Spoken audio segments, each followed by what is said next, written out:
Spoštovani gospod Bogovič, zahvaljujem se vam za povabilo ob 25. obletnici Slovenske ljudske stranke 12. maja 2013, ki vključuje zelo zanimiv program.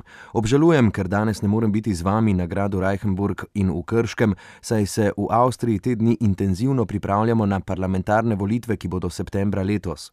Dovolite mi, da izkoristim priložnost ter vam in vsem članom Slovenske ljudske stranke in ostalim gostom izrazim najboljše želje ob praznovanju obletnice vaše stranke.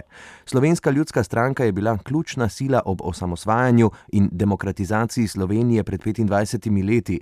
Sam pa sem prepričan, da bo in je pomemben dejavnik ob premagovanju izzivov, s katerimi se v tem trenutku sooča vaša mlada država. Močno se veselim nadaljevanja tega tesnega povezovanja in sodelovanja med sosednjima regijama in našima strankama pri krepitvi skupnih vrednot in gradnji uspešne prihodnosti v osrčju Evrope. Michael Spindeleger, podkancler in minister za zunanje zadeve ter predsednik Avstrijske ljudske stranke.